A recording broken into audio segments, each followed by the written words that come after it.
નમસ્કાર મિત્રો, સ્વાગત છે આપનું મુંબઈ સમાચારને 203 વર્ષ જૂના અખબારમાં. આજે આપણે સાથે એવા વ્યક્તિ જોડાવી ગયા છે કે જેની આપણે ઓળખાણ તો નહીં જ આપવી પડે, કે જેનું ગુજરાતને, સંગીતને, હાસ્યને ઘણું બધું આપ્યું છે. એવા વ્યક્તિ આજે આપણી સાથે જોડાઈ ગયા છે. પાર્થભાઈ, સ્વાગત છે આપનું મગજ સમાચારની અંદર. Thank you so much. Thank so you. પાર્થભાઈ, અત્યારે કેવો ઉત્સાહ લોકોમાં તમને જોવા મળી રહ્યો છે કે જે નવરાત્રીનો જે લોકો નવી કપડાં પહેરે છે, નવી નવી એમનું આઉટફિટ્સ લોકો જોવે છે, અને ગીતો સાંભળે છે, અને ટ્રેન્ડિંગમાં ઓલરેડી જે એના પર લોકો રીલો બનાવતા હોય છે. સો કેવો એક્સપિરિયન્સ રહી રહ્યો છે અને લોકોને શું વધારે ગમ્યું?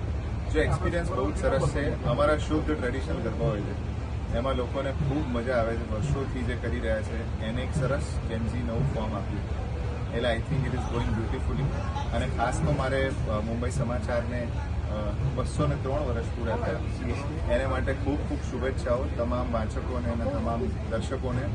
અને I have the best of the wishes for Mumbai સમાચાર અને કીપ રોકિંગ. પાર્થભાઈ, તમને ક્યારથી એવો સિંગિંગનું તમને કીધું કે તમને નાનપણથી જ શોખ હતો કે મારે સિંગિંગ ઇન્ડસ્ટ્રીમાં અત્યારથી જ હતું કે પહેલેથી? ના, આમ તો અમારા ફેમિલીમાં મ્યુઝિક છે, તો નાનપણથી જ શોખ હતો. અચ્છા, કે ફેમિલી બિઝનેસ જ આ છે.